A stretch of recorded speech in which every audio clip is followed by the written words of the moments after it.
Hobsonville on the Waitemata Harbour, base for No. 6 Maritime Reconnaissance Squadron, Royal New Zealand Air Force. The men work hard keeping their veteran Catalinas air and seaworthy while awaiting their replacement by Sunderlands. In addition to the service craft, many of the men have their own boats to keep in trim. They're a very sea-minded bunch of airmen, these. Posted to a station in Fiji, 1,200 miles away up in the Pacific, Warrant Officer Gordon Kell didn't want to part with his boat, which he built himself, so he decided to travel by sea instead of air. He takes his 32-foot sloop Temptress for a trial run before setting out on the long voyage. Next day, after provisions and stores have been taken aboard, they're off on the first leg of the 1,200-mile trip. Boating is in the boom at Hobsonville. In garages and boat sheds around the station, officers and men spend their off-duty hours turning out boats for themselves. Specially designed by a young territorial AC-1, they're easily made and fairly easily paid for. Completely rigged, they cost about £22 each. Some of the men get their boats ready for Auckland's anniversary regatta, the largest one-day regatta in the world. New Zealand's Governor-General, Sir Willoughby Norrie, fires the starting gun, and the A-class keelers practically drift across the start line in a very light breeze.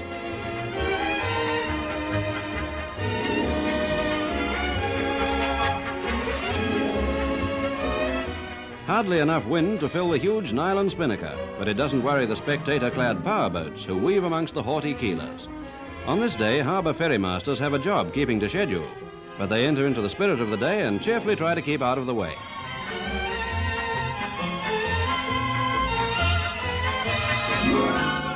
The breeze has freshened a bit now, and the RNZAF one-class design are being raced by their airmen skippers. They sail well, and in light weather hold their own with bigger craft. On duty again in the ops room, a crew is being briefed for training flight, a navigation exercise. According to a radio signal, the sloop Temptress is now about 500 miles north of New Zealand. This crew will search for the yacht, a task that calls for expert navigation. Confidence in their success is indicated as they load a canister with some assorted fresh provisions to drop to the yacht.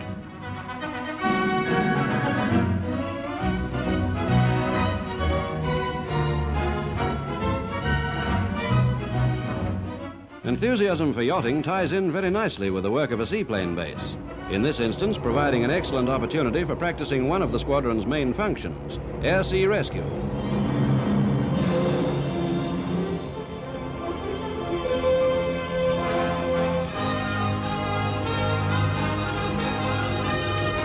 Instruments have been checked and the navigator plots the course to the search area, and other crew members relax until the job of looking for the needle in the haystack starts.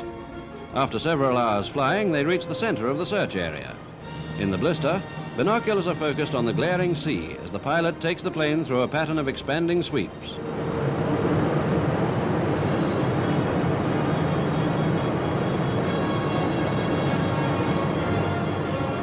There she is, surrounded by thousands of square miles of lonely Pacific.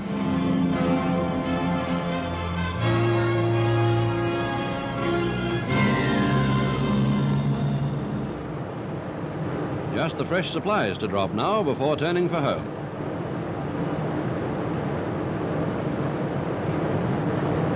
Away it goes, right in the course of the yacht.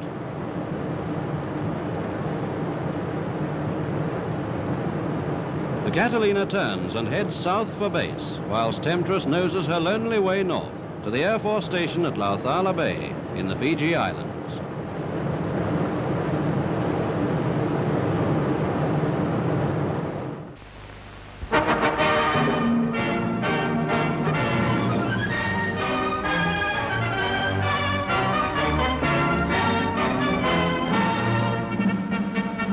Auckland sees the end of an epic journey to and from the top of the world, and a crowd of thousands waits to welcome New Zealand's heroes. From aboard the Solent flying boat, Sir Edmund Hillary and George Lowe emerged to report all's well to the men and women who in spirit were never far behind them.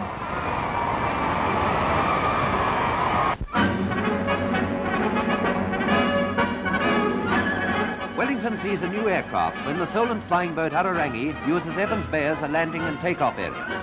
The Solent has been developed specially for long non-stop travel, and from every angle meets every need of passenger service. As the last of her 4 Bristol Hercules motors is started, Ararangi taxis out for takeoff.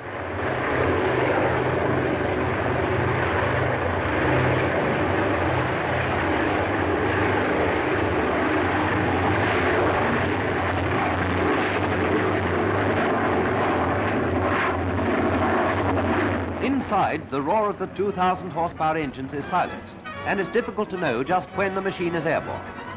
For a demonstration flight, the course is set across Cook Strait towards Marlborough Sounds. Travelling at 200 knots, it's a matter of minutes before passengers sight the intricate coastline of the Sounds.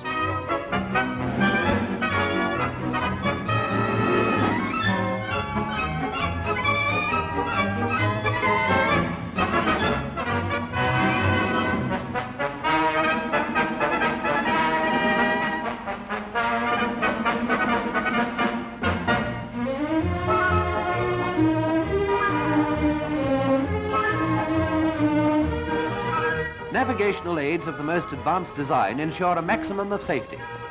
Passengers soon see familiar ground as Wellington once more comes into view. Coming in over Evans Bay, the Ararangi touches down to a perfect landing. Another addition to our ever-growing overseas airwaves.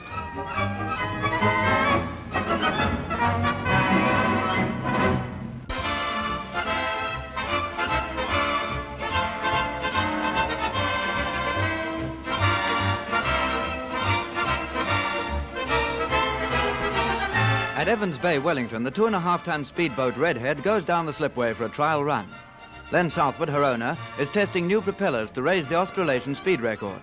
Evans Bay is base for Solent flying boats plying to Australia, but there's room for everybody. Revving up his 1450 horsepower engine, Southward lines up with the flying boat, going faster than the Solent at takeoff.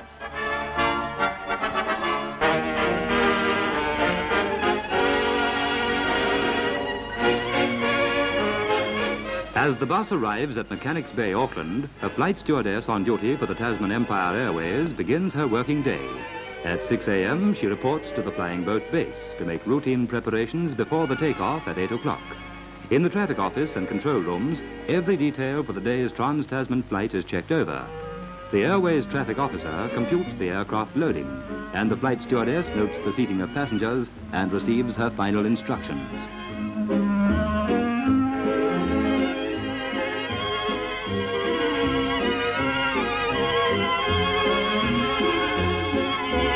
Modern air transport is not reserved for businessmen and public officials only. Many families are now travelling by air, and one of the most important duties of the stewardess is to look after mothers and their children. The family are taken aboard, and as takeoff time approaches, passengers are made comfortable with rugs and magazines.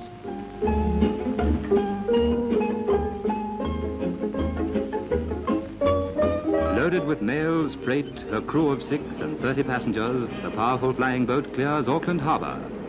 Sydney is 1,300 miles away, and the work of the flight stewardess is just beginning. She checks the provisions that have been brought aboard for breakfast, teas and lunch.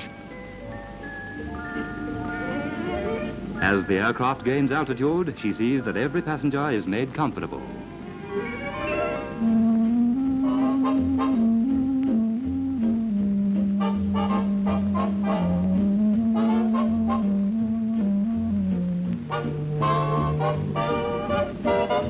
Well on the way now, and luncheon is served.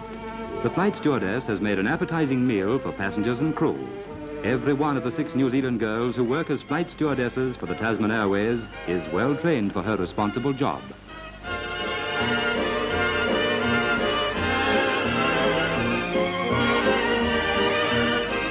The passengers are told of the progress of the flight. Soon they'll be in Sydney, and the flight stewardess will have completed another successful peacetime mission.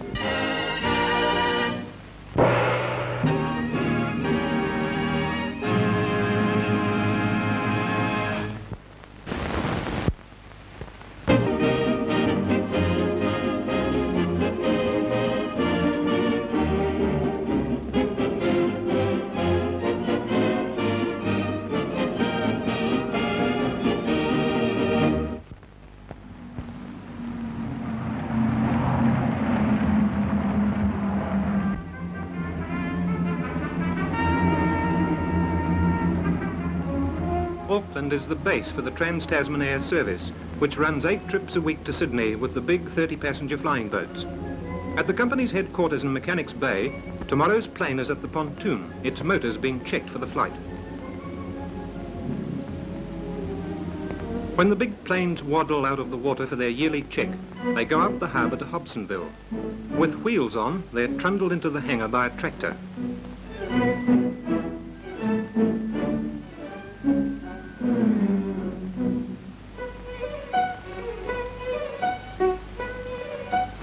Men swarm over the big aircraft. Every part is examined and checked and given a polish. Engines go back to Mechanics Bay for their check-over.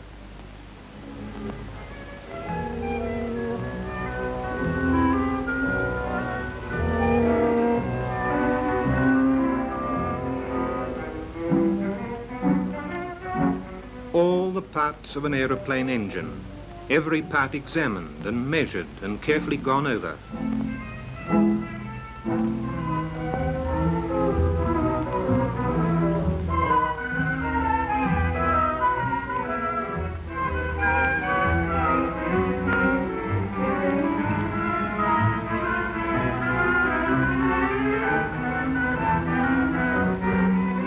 And as all the parts go together, every assembly is examined to make sure it's right. Examiners even measure the stretch of a bolt to check its tension.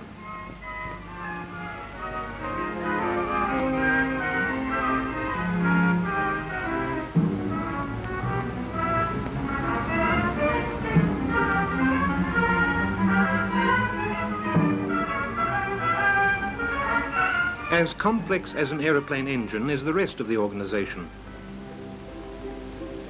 Instrument repairers for altimeters and revolution counters and automatic pilots. Doctors' examinations for air crews every 6 months.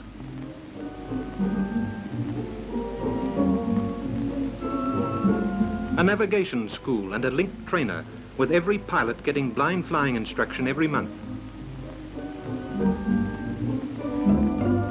Briefing on weather conditions for the next day's flight. An area of high pressure here, avoid a disturbance there. And all the office work and checking and bookings, and in reply to yours of the 5th, and yes, madam, we have 2 seats, and the careful weighing of freight and baggage.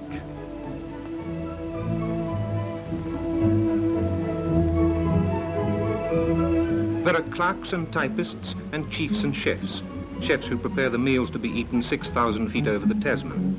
Chefs and stewards who check the salad and aspic, the ice cream and chicken, who check everything that goes into the plane.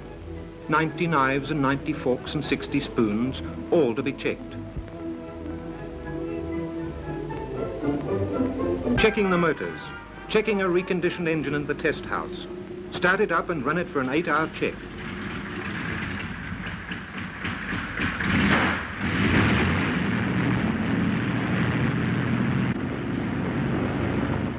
Eight hours of this, a full throttle test before the engine goes into a plane. Checking the oil pressure and the boost, the temperature and the revs. 1 million revs to Sydney, and it mustn't miss a beat.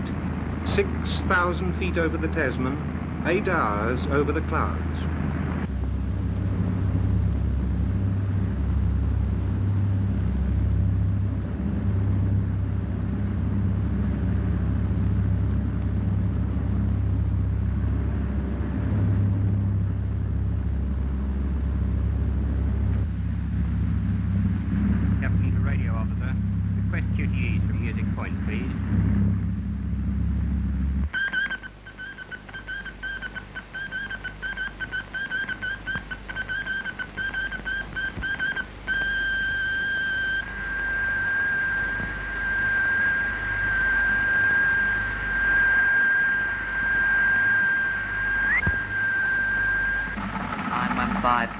Music point 550, ETA 1600 hours. 1915-280 Music point 550, ETA 1600.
Zebra Mike Baker to Rose Bay launch.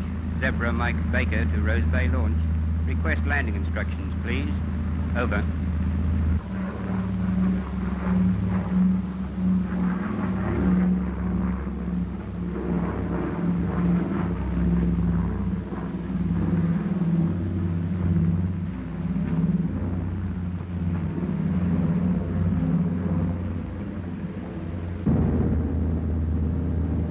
To some people, this is the biggest city they've ever seen.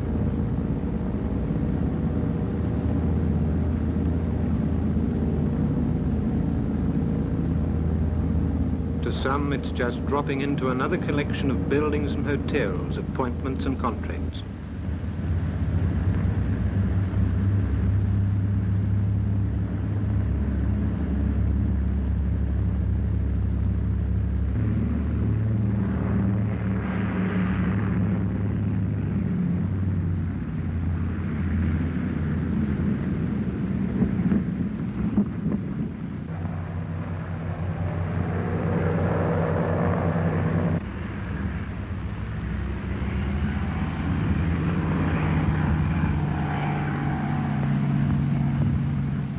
Third city of the British Commonwealth, Sydney has as many people as the whole of New Zealand. More traffic, more noise, bigger buildings and greater crowds than anything over the Tasman.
For today's passengers, the trip is over.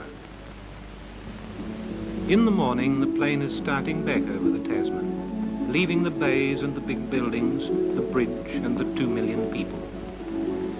1,300 miles to New Zealand, 8 hours to Auckland.